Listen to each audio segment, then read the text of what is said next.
Alright guys, a little bit different setup for you here. I am out hunting in Kentucky and have been for a few days now. I have seen probably 28, 29 deer.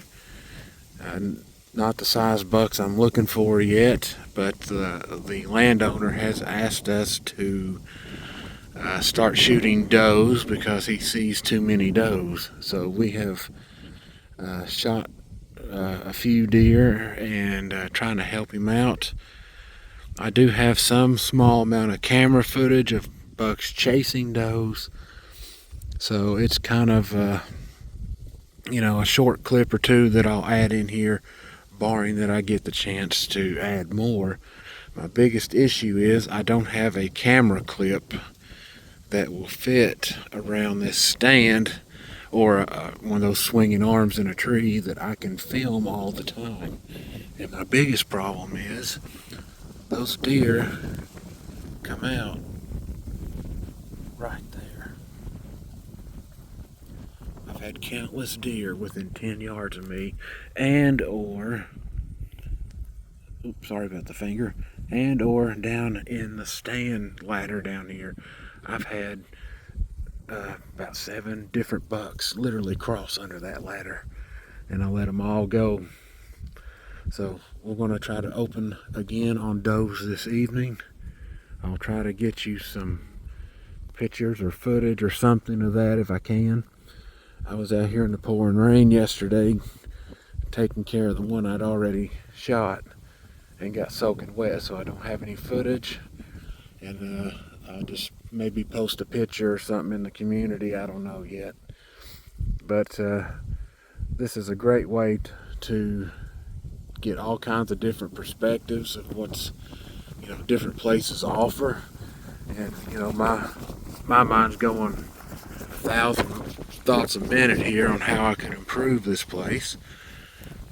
Now the guy is a farmer, he has been his whole life, so there's no way I could override that, but I could make suggestions if he would want to. But the suggestions I want would be somewhat drastic compared to what I'm seeing right now. For instance, all these sinkholes are tree islands.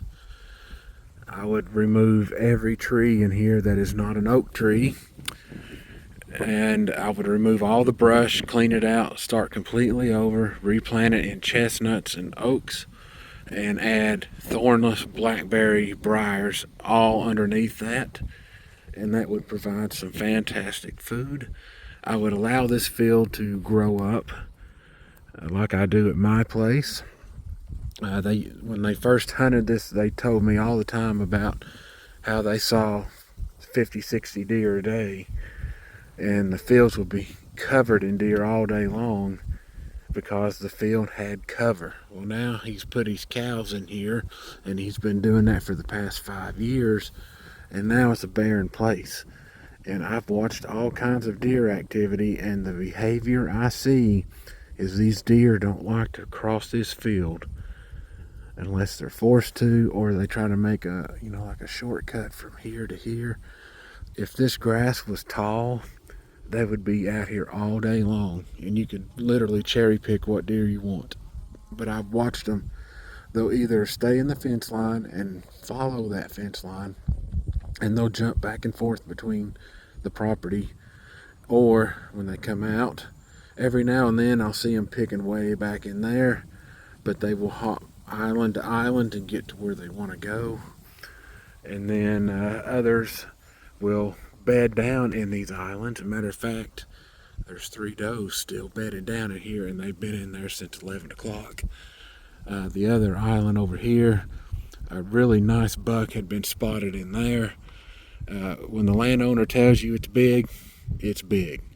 This guy's version of an average deer might be a 10 point or a 12 point that scores almost 140. That's his version of average around here. So the biggest thing here or at least my disadvantage at my place compared to here, is the sheer volume of food. There's corn, there's soybean. I mean, as far as you can see, I've seen soybean all over the place.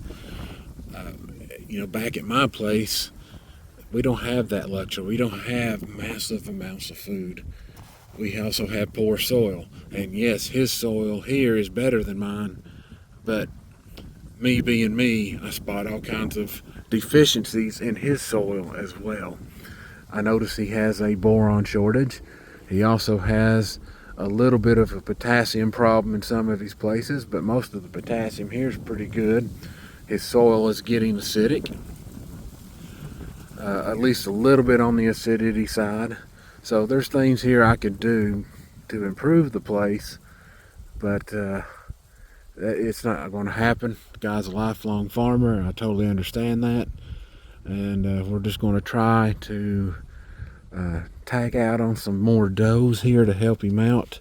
He said there's too many does compared to the bucks he's seeing, and we've already punched 2 tags on them.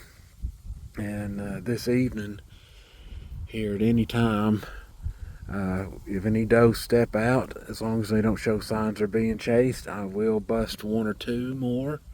Actually, no, I'll take up to 3 more, and that will set my tags for the does. And then I'll hopefully get a buck that I'm after. But I got today and tomorrow morning, and that's it. But it feels good to just, go out and do different things and try to experience other places.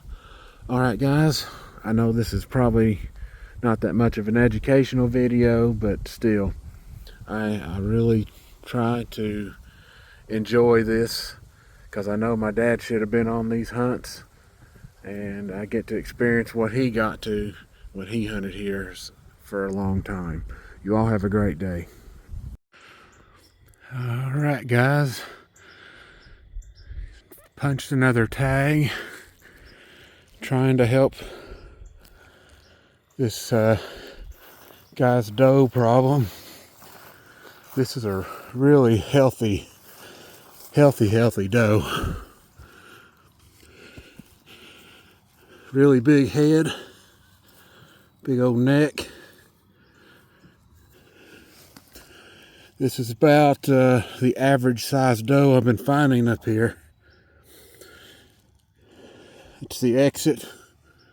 I think this is a really good doe. It'll go to a family that needs some meat, and it'll be donated to Hunters for the Hungry program. So there we go. That's another tag field, and tomorrow I'll try to get my buck. All right, guys, short clip, and hopefully a little bit more to come.